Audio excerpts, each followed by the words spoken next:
লাভিব, তাহলে বাংলাদেশ থেকে কোরিয়া আসে গল্পটা করেই ফেলি আমরা।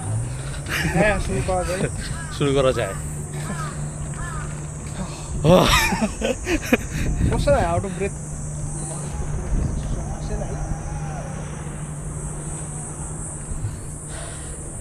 আচ্ছা, অনেকটা উপরে উঠতেছি আমরা, এনার্জি মনে হারাই ফেললাম অলরেডি। সো এখান থেকে আপনি কিন্তু বুঝতে পারবেন যে এরা কতটা সার্ভাইভাল মোডে ছিল আগে। হ্যাঁ, কথা সেই। এদের পুরো কোরিয়াতে দেখবেন পাহাড় বেশি।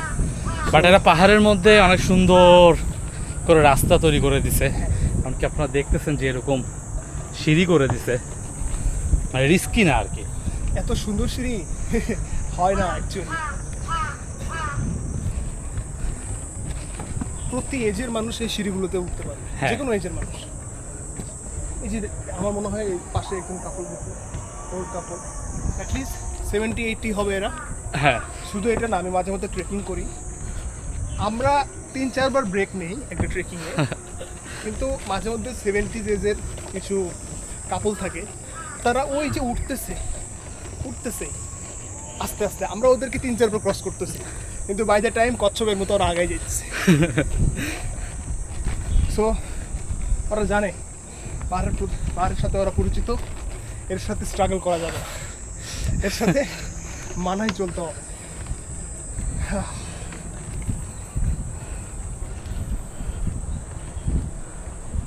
অর্ধেকটা উঠছি।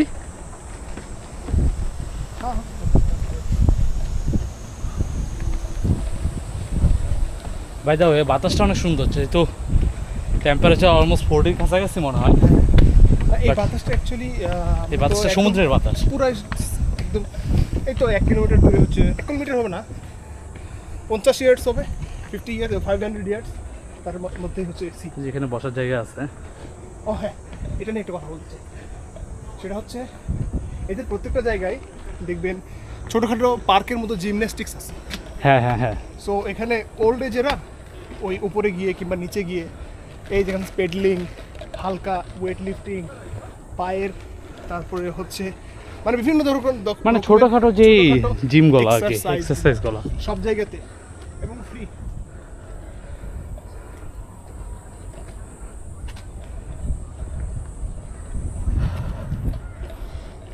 এবং এটা ফ্রি।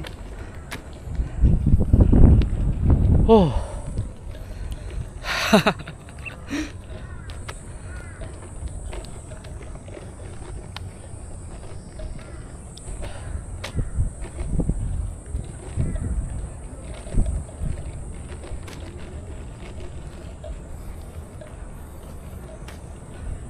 তো লাভিব, তোর কাছে আমার প্রথম কোশ্চিন,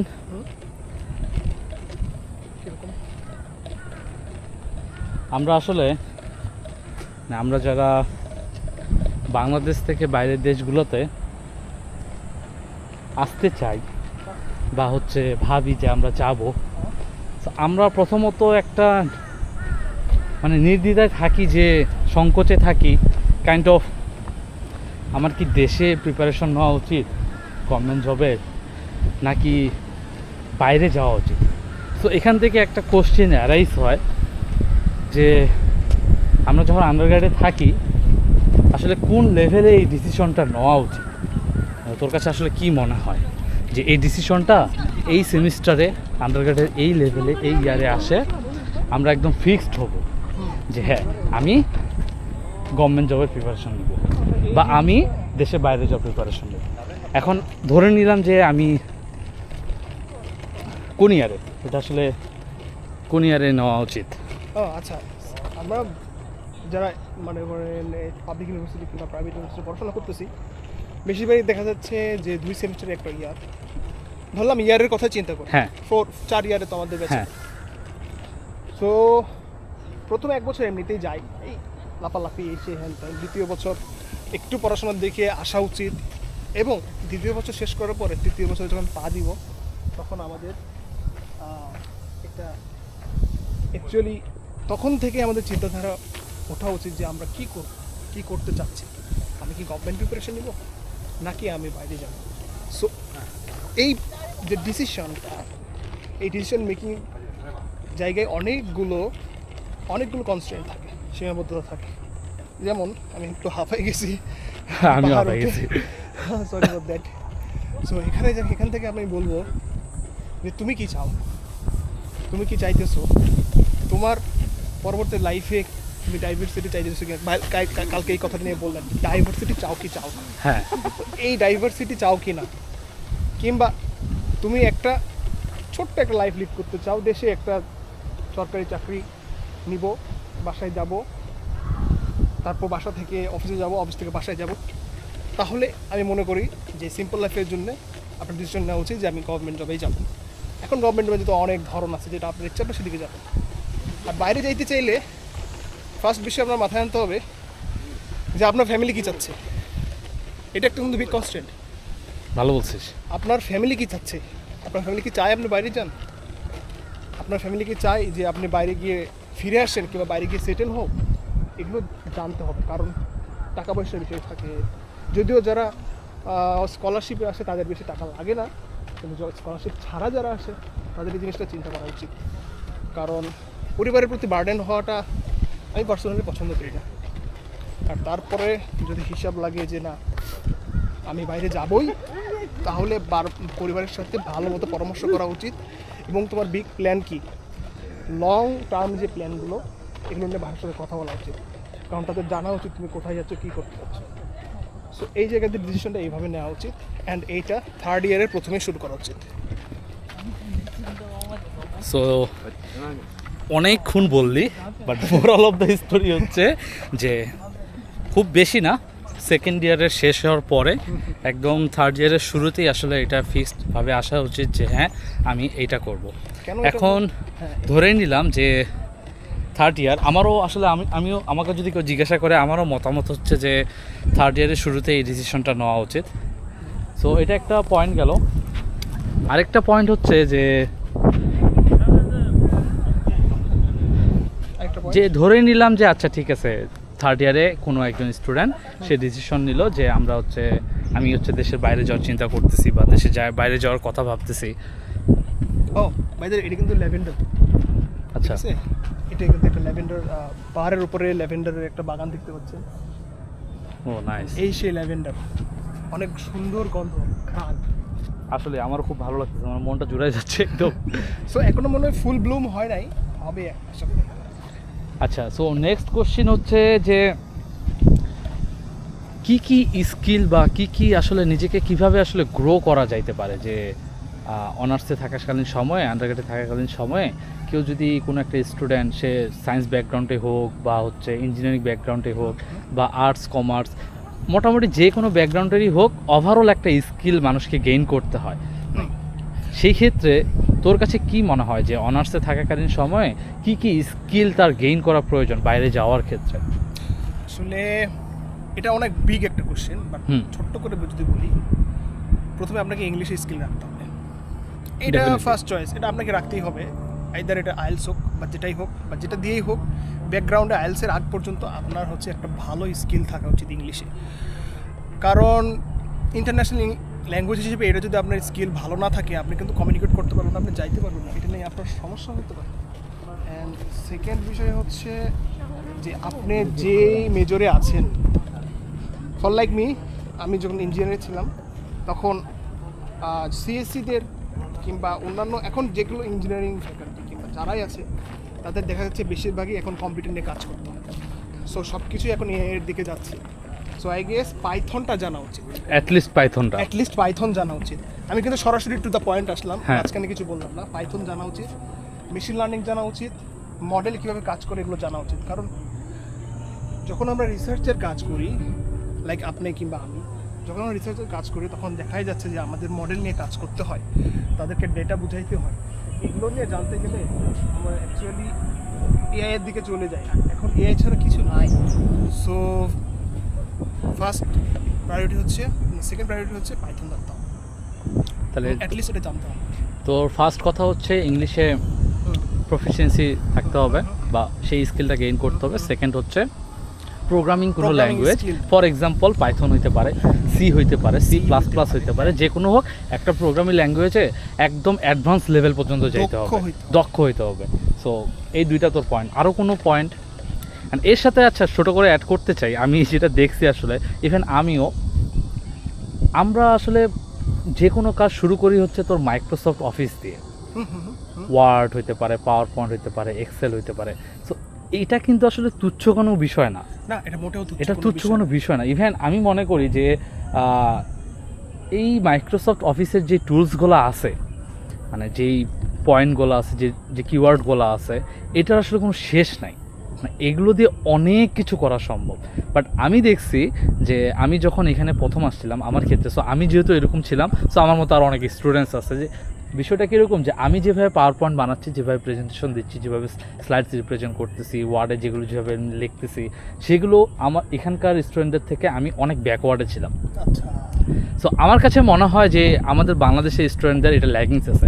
কেন ল্যাগিংস আছে? কারণ আমরা আসলে অনার্সে থাকাকালীন সময়ে এই টুলসগুলো খুব একটা বেশি ইউজ করি না, বা আমাদের করতে হয় না। কারণ আমাদের হচ্ছে ট্র্যাডিশনাল শিক্ষায় আমরা শিক্ষিত হচ্ছি কাইন্ড অফ, যে একটা টিচার আসতেছে, কোর্স থেকে কোর্স পড়াচ্ছে, মিড দিচ্ছি, এই দিচ্ছি, সেই দিচ্ছি, ফাইনাল দিচ্ছি, বাট কোনো প্রেজেন্টেশনস নাই। সো আমাদেরকে স্লাইডস বানাইতে হয় না, বা এরকম কোনো আসলে কাজ নাই। সো আমি এখানে ছোট্ট করে অ্যাড করব যে মাইক্রোসফট অফিসটা একদম পারদর্শী হওয়া, যাতে বাইরে আসে নতুন করে এটা কাউকে শিখতে না হয়। হ্যাঁ, পারদর্শীর মাঝখানে একটা বিষয় হচ্ছে যে আমরা এখানে যারা বাইরে আসে কিংবা পড়াশোনা করতেছি, বা যারা অ্যাডভান্স লেভেলে হায়ার এডুকেশন করতেছে, তারা কিন্তু অফিসের কাজগুলো পারে, কিন্তু কথা কি জানেন, এফিশিয়েন্ট ওয়ে জানে। এফিশিয়েন্ট হয়ে জানা না, এটাই বলছি আমি, আমার পয়েন্ট এটাই। এফিশিয়েন্ট ওয়ে জানে না। আমি জানি, আমি ইউজ টু এক্সেলে, ইউজ টু আমি পাওয়ার পয়েন্টে, ইউজ টু আমি ওয়ার্ডে, ইউজ টু, বাট আমি কিভাবে এফিশিয়েন্টলি কাজ করবো, আমি আমার টাইম বাঁচাবো, এগুলো আমরা জানি না। আমরা জাস্ট এটা এক্সপ্লোর করছি, আমরা এইভাবে কাজ করতে পারি, এভাবে কাজ করতে পারি, আমরা এইভাবে আমরা আমাদের স্কুল, কলেজ কিংবা ভার্সিটিতে প্রেজেন্টেশনে ইউজ করছি। কিন্তু আমাদের টিচাররা কখনো এসে বলেন, আমি টিচারদের দোষ দিচ্ছি না, মানে টিচাররা কখনো এসে বলে না, কিংবা আমাদের এরকম সিস্টেম নাই যে বাবা জিনিসটা এইভাবে না, এভাবে করতে হয়, জিনিসটা এভাবে করতে হয়, এইটা হচ্ছে বেটার অ্যাকসেপ্টেবল, এটা এভাবে করতে হবে। আমরা নিজের মতো ক্রিয়েটিভিটি খাটাইতেছি। ক্রিয়েটিভিটি ইজ বেটার, বাট যে ক্রিয়েটিভিটি যদি আপনার অন দ্য লাইন না থাকে, ওই ক্রিয়েটিভিটি কোনো কাজে দেয় না। সো আমাদের অন দ্য লাইন কাজ করাটা উচিত, যেটা হচ্ছে এফিশিয়েন্টলি জানা উচিত, যেটাই জানবো এফিশিয়েন্টলি জানা উচিত, এটা। আচ্ছা, মোটামুটি এই কিছু স্কিল অর্জন করলে আই থিঙ্ক মোটামুটি একটা ওয়ে তৈরি হয়ে যায় যে ঠিক আছে, আমি কিছু জানি, বা আমি বাইরে যাওয়ার জন্য প্রস্তুত। আরেকটা বিষয়, এখন তো এআই এর যুগ, হ্যাঁ। এখন তো চ্যাট জিপিটি, ক্লড কিংবা জেমিনাই সবাই ইউজ করছে। করতেছে, এটাও ভালো মতো জানতে, এটাও ভালোভাবে জানতে কিভাবে হ্যাঁ, কিভাবে ইউজ করতে কিভাবে হয়, ইউজ করতে হয়, হ্যাঁ, এবং কিভাবে প্রম্পটিং করতে হয়, কিভাবে প্রম্পটিং করতে হয়, কিভাবে প্রম্পট এক্স্যাক্টলি ইঞ্জিনিয়ারিংটা করতে হয়, হ্যাঁ, কিভাবে এআই কে ট্রেন করতে হয়, এআই কে ট্রেন করতে হয়, যেটা আমার জন্য বেটার, এগুলো জানতে হবে। কারণ এখন যদি ছেলে পেলে এসে বলে যে আমি এআই ইউজ করতে পারি না, সে, আমার মনে হয় সে এখনো 100 ধাপ নিচে আছে। কারণ সে যারা এআই ইউজ করতেছে তাদের সাথে কম্প্যাটিবিলিটি রাখতে পারবে না। কারণ এই যুগে যদি কেউ এআই ইউজ না করে, আমি বলবো এটা বোকা। আচ্ছা, সো এইভাবেই ধরে নিলাম যে অনার্স কমপ্লিট হয়ে গেল, হাতে সার্টিফিকেট পেয়ে গেলাম। সেই পয়েন্ট আসে কিন্তু তুইও ব্ল্যাঙ্ক ছিলি, আমিও ব্ল্যাঙ্ক ছিলাম, আমরা মোটামুটি অলমোস্ট সবাই ব্ল্যাঙ্ক থাকি যে নেক্সট হোয়াট।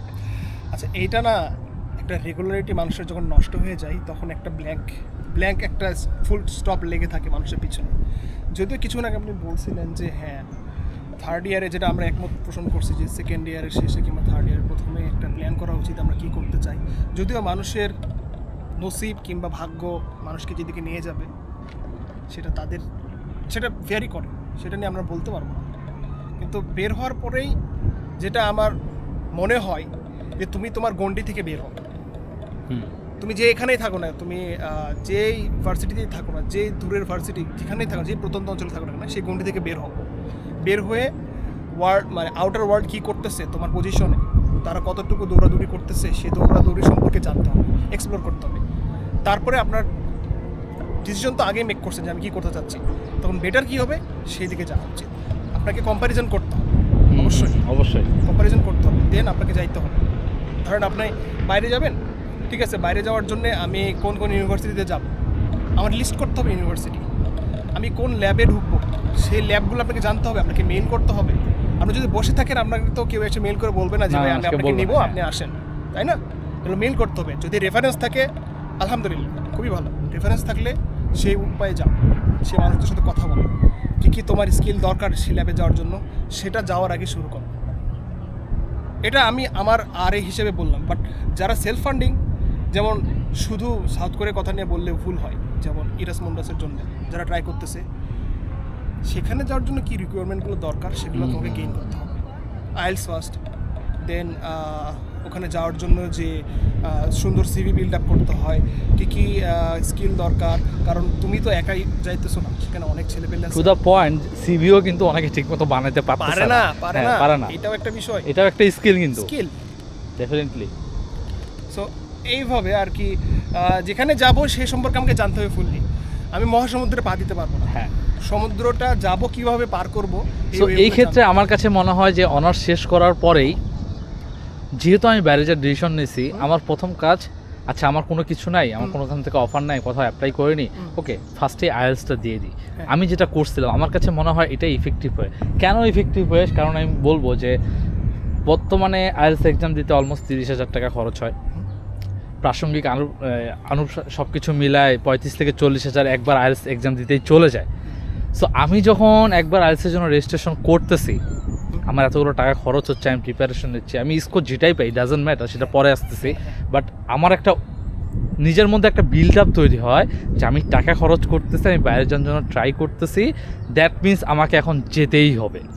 আমি আইএলসে ধরে নিলাম ফর এক্সাম্পল 5 পাইছি, ঠিক আছে, ইটস এ ব্যাড স্কোর, 5 দিয়ে আসলে কোথাও ভালো জায়গায় যাওয়া সম্ভব না, সেটা আন্ডার গ্রেডে সম্ভব হতে পারে, বাট মাস্টার্সে বা পিএইচডিতে সম্ভব না। বাট এই যে আমি একবার দিলাম, নিজের মধ্যে কিন্তু একটা জেদ তৈরি হবে যে আচ্ছা এবার 5 পাইছি, এরপরে 7 পাবো, প্রিপারেশনটা বাড়াই। আচ্ছা আমি এটা কেন করতেছি, আমার মোটিভ কি, আমার অবজেক্টিভ কি, আমি দেশের বাইরে যাব। দ্যাট মিনস আমার কিছু সময়, আমার 24 ঘন্টা থেকে কিছু সময় বের করে দেশের বাইরে যাওয়ার জন্য কাজ করতে হইতে পারে। সেটা হইতে পারে যে আমাদের সবচেয়ে বড় ল্যাগিংস হচ্ছে ইনফরমেশন, আমরা ইনফরমেশন ল্যাগিংসে ভুগি।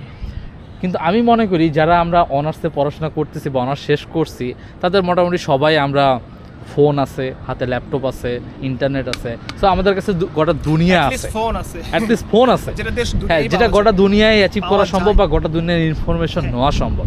সো আমরা না ব্ল্যাঙ্ক থাকি। সো আমার কাছে মনে হয় ব্ল্যাঙ্ক না থেকে একটু রাত জাগে একটু ইনফরমেশনগুলো গ্যাদার করি।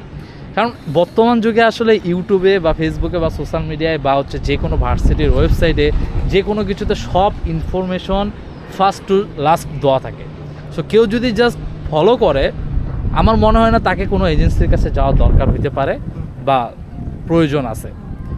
সে অলরেডি নিজেকে গ্রাজুয়েট বলতেছে, সে যদি আসলেই গ্রাজুয়েট হয়, সে ডকুমেন্টস নিজে থেকেই আসলে গুছিয়ে নিতে পারে। এই কথাটা কেন বললাম? কারণ বর্তমানে এজেন্সির খপ্পরে পরে অনেকে অনেক টাকা নষ্ট করতেছে, বাট আলটিমেটলি কিছু অ্যাচিভ করতে পারতেছে না। সো টাকাও যাচ্ছে, কিছু অ্যাচিভও করতে পারতেছে না, আলটিমেটলি কিছু হচ্ছেও না। অ্যাট দ্য মেন টাইম তারা যদি এজেন্সির হেল্পে দেশের থেকে বাড়িও দেয়, একটা জায়গায় গেল, সেখানে গিয়ে তারা না দিশেহারা হয়ে যায়। হ্যাঁ, যে আমি কি আদৌ এটা চাইছিলাম, আমি এজেন্সির হেল্প নিয়েছি, শুধু কি পার হইতেছি, ভিসা পার করতেছি, কিন্তু আমি কি আমার মন মতো জায়গা পাইছি, আমি মন মতো সাবজেক্ট পাইছি? আমি দেখা যাচ্ছে আমার ব্যাচেলর একটা ছিল, মাস্টার্স গিয়ে আরেকটাতে ডোমেনে চলে গেছি, তাহলে ভাই জীবনে আর কত ডোমেন চেঞ্জ করবে না? সো এই জিনিসটা কিন্তু দেখা উচিত। যারা এজেন্সিতেও যান, অন্তত এটা জানেন যে আপনি কোথায় যাচ্ছেন, তাই না? আপনি কোথায় যাচ্ছেন এটা জানতে হবে। কিছুদিন আগে একটা নিউজ দেখলাম যে মালয়েশিয়ায় পাঠাইছে এক এজেন্সি একটা স্টুডেন্টকে, যা দেখে যে কিছুই নেই, পরে ব্যাক চলে আসছে। অনেক মনে করছে 5 লাখ টাকা খরচ করে কোনো কিছু পেল না, এখন কি করবে? এজেন্সির নামে কেস করবে, কোনো আলটিমেটলি লাভ হয়? তার তো টাকা খরচ হয়েই গেছে।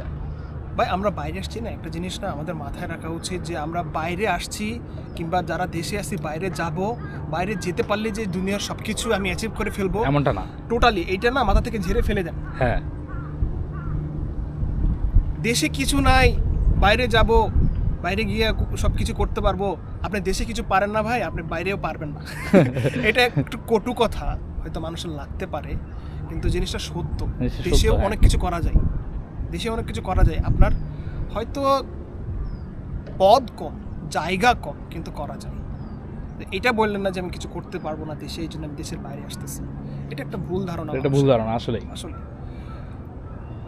That's it. আমার মনে হয় এইটুকুই। আপনি যদি কিছু অ্যাড করতে চান আরো সো কিছু। এরপরে কি মানে তোর কাছে কি মনে হয় যে ফার্স্টে হচ্ছে কান্ট্রি চুজ করাটা হচ্ছে বেস্ট, যে এতগুলা কান্ট্রি ঘাটাঘাটি না করে ইনফরমেশনগুলো Specific. মিসলিড হয়ে যাবে আসলে। Specific সো হওয়া উচিত। ফার্স্ট অফ অল স্পেসিফিক একটা কান্ট্রি চুজ করতে হবে, দেন স্পেসিফিক কান্ট্রি চুজ করার পরে হচ্ছে আসলে আমি যেটা বলবো যে প্রথমে স্পেসিফিক কান্ট্রি চুজ করা, দেন স্পেসিফিক কান্ট্রি চুজ করার পরে ওই কান্ট্রি থেকে 5টা বা 10টা ইউনিভার্সিটি চুজ করা, একদম সিলেক্টিভ যে আমি এই 5-10টা ইউনিভার্সিটি চুজ করব। দেন হচ্ছে ওই ইউনিভার্সিটিগুলো থেকে ল্যাব খুঁজে বের করা, হুম। যে যারা যদি যারা RA হিসাবে হ্যাঁ যদি আরে হিসেবে যাইতে চায়, মানে ফান্ডিং চাচ্ছে, Funding, প্রফেসরের right, ফান্ডিং professor চাচ্ছে, funding। তো হচ্ছে ওরকম ল্যাব খুঁজে বের করা, এমনকি ওই ল্যাবে যে প্রফেসর আছে, যে যার আন্ডারে ল্যাবটা, সেই প্রফেসর আসলে কোন কোন বিষয়ে তার রিসার্চ ইন্টারেস্ট, সেগুলো কিন্তু প্রত্যেকটা প্রোফাইলে দিয়ে দেওয়া থাকে যে রিসার্চ ইন্টারেস্ট। তো সেগুলো চেক আউট করা যে তার রিসার্চ ইন্টারেস্টের সাথে আসলে আমরা অনেক সময় একটা ভুল করি কি যে পজিশন খুঁজি, হ্যাঁ, যেটা ইচ্ছা সেটাতেই যাবো, কিন্তু কিন্তু অ্যালাইনমেন্ট খুঁজি না আসলে। তো এটা আমি সাজেস্ট করব, এটা বোকামি। কারণ হয় এমনও হইতে পারে যে ওই প্রফেসরকে আপনি মেইল করার পরে সে আপনাকে নিতে চাচ্ছে, কিন্তু দেখা গেল যে আপনি এখানে চলেও আসছেন, আপনি ওই কাজ করতে পারতেছেন না, বা আপনার ওই কাজে কোনো ইন্টারেস্ট কাজ করতেছে না। সো সেই ক্ষেত্রে কিন্তু আরেকটা প্রবলেম হয়ে যায়। সো এটা না করা। সো আমরা আবার পয়েন্টে একটু স্ট্রিক্ট আসি, দেশ চুজ করা, ইউনিভার্সিটি চুজ করা, ল্যাব চুজ করা, দেন হচ্ছে প্রফেসরকে ফাইন করা সেই ফ্যাকাল্টি ডিপার্টমেন্টগুলো থেকে, দেন তার রিসার্চ ইন্টারেস্ট দেখা, দেন সুন্দর করে হচ্ছে কভার লেটার লেখা, তার সিভিটা অ্যাড করা, SOP তার SOP means statement of purpose, সে আসলে কী কাজ করতে চাচ্ছে সেটা একটু বলা সে এসওপিতে। এমনকি এই কাজগুলোর ক্ষেত্রে চ্যাটজিপিটি বা এআই ইউজ করা ইটস ওকে, বাট নিজের যাতে কোনো প্রতিভাটা সেখানে থাকে, মানে একদম আমি চ্যাটজিপিটি ডিরেক্ট বললাম যে আমাকে একটা এসওপি তো লিখে দাও, এই ল্যাবে যাবো, ওইটাই হুবহু কপি পেস্ট করলাম, এই কাজটা একটু অ্যাভয়েড করা। বাট এটা না আসলে তারা বুঝতে পারে যে 100% বুঝতে পারে। আপনি কি করতে চাচ্ছেন বা কি করছেন, বা এই জিনিসটা কি এআই ইউজ করছেন কিনা। সো আসলে এরকমটা না করা। অ্যান্ড তারপর হচ্ছে মেইল করা। সো এগুলো নিয়ে আসলে আরও বিস্তারিত কথা বলা যাইতে পারে যে কীভাবে একটা কভার আসলে লেটার সুন্দর এসব- করে লিখতে হয়। এসব কভার লেটার, এসওপি, তারপরে মেইল কিভাবে করতে হয় প্রফেসরদের, এগুলো না একটু ভিন্ন। এগুলো না কথা বলতে গেলে আপনাকে হচ্ছে ডকুমেন্ট দেখায় করতে হবে, হুম তাই না? সো এগুলো আমরা জাস্ট আজকে ওয়েগুলো বলতেছি আর কি, মানে যে হাই লেভেল যে পাইপলাইন স্ট্রাকচারগুলো কিভাবে আগাইতে হবে সেটা হুম। বলতে চাচ্ছি। হ্যাঁ। সো তারপর হচ্ছে ধরে নিলাম যে আপনি মেইল করতেছেন বা মেইল করলেন, দেন হচ্ছে এটা একটা প্রসেস যে প্রফেসর ফান্ডিং। আরেকটা প্রসেস হচ্ছে লাভিব, যে বিভিন্ন দেশে হচ্ছে গভর্নমেন্ট কিছু স্কলারশিপ থাকে। ফর এক্সাম্পল চায়নাতে আছে হচ্ছে, তো চায়না গভর্নমেন্ট স্কলারশিপ থাকে, যেমন কোরিয়ার কথা বললে কোরিয়াতে জিকেএস আছে, আর জেকেএস আছে, তারপর হচ্ছে জাপানে যেমন এমইএক্সটি স্কলারশিপ আছে। সো এরকম প্রত্যেকটা দেশেই হচ্ছে বিভিন্ন গভর্নমেন্ট স্কলারশিপ থাকে, ল্যাঙ্গুয়েজ প্রোগ্রামও কিছু থাকে। ল্যাঙ্গুয়েজ প্রোগ্রামও কিছু থাকে। হ্যাঁ। তো আপনি ডিসাইড করবেন যে আপনি আসলে কি করতে চান না চান। আর ঘাবড়ানোর কিছু নাই, কারণ প্রত্যেকটা টপিকের উপরে আসলে ইউটিউবে একটু সার্চ করলেই অনেক ইউটিউবার আছে যারা হচ্ছে এসব নিয়ে বিস্তারিত বলে রাখছে। সো আসলে এসব নিয়ে আসলে প্যানিক হওয়ার কিছু নাই, জাস্ট হচ্ছে সিকোয়েন্স অনুযায়ী স্টেপ বাই স্টেপ যদি আপনি সবগুলো প্রবলেম সলভ করেন, দেন আপনি এভরি প্রবলেমের সলিউশন ফাইন্ড আউট করে নিতে আরেকটা পারবেন। বিষয়, আপনি যখন কাজগুলো করবেন এগুলো কিন্তু ডকুমেন্টেশন করতে হবে। হ্যাঁ আপনি কতটুকু কাজ করছেন, কতটুকু আগাইতেছেন, কোথায় কোথায় আপনি নক করছেন, এগুলো ডকুমেন্টেশন করেন। কিভাবে করছেন এগুলো হিস্ট্রিগুলো লিখে রাখেন, হ্যাঁ, তাহলে আপনি হ্যাঁ। বুঝতে পারবেন যে আপনি কি ভুল করছেন, হ্যাঁ। আগের বার কি ভুল করছেন, এখন সেটা কিভাবে করবো, মানে ঠিক করবো। যেমন ফর এক্সাম্পল আমি হচ্ছে লাবিবকে গতকালকে বললাম যে আমি মাস্টার্স শেষে পিএইচডিতে অ্যাপ্লাইয়ের জন্য যে সমস্ত প্রফেসরদেরকে মেইল করতে চাচ্ছি, তাদের আমি অলরেডি লিস্ট করে রাখতেছি যে আমার যখন সময় আসবে আমি হচ্ছে এই প্রফেসরদেরকে মেইল করব। অবশ্যই। সো এই কাজটা হচ্ছে করে রাখতে পারেন যে আপনি যেটাই করতেছেন সেটা একটা ওয়ার্ডে ফাইল করে রাখে, সেটার স্পেসিফিক আপনি সব কিছু লিখে রাখলেন, ডিটেলস লিখে রাখলেন যে আপনি এটা করছেন। কারণ এটা না করলে আপনার তো কষ্টগুলো বৃথা যাবে। কষ্টগুলো বৃথা যাবে, আসলেই কোনটা হচ্ছে না হচ্ছে আমরা তো বুঝতে পারবো না। সো এইটুকুই অ্যাকচুয়ালি, মানে হাই লেভেলের যে মানে কিভাবে আগাবো, মানে ফ্রাস্ট্রেশনে না ভুগে কিভাবে আগাবো, এইটুকু মেবি। কিছু দিতে লাগবে এখানে? 안녕하세요. 안녕하세요. 안녕하세요. 브릿지 원웨이. 오케이. 감사합니다.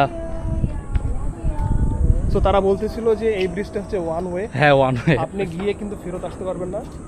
এটা হচ্ছে কেয়াস করতে পারে। আচ্ছা আমরা তাহলে একটু পরেই যাই। চলুন, এদিকে যেতে পারি।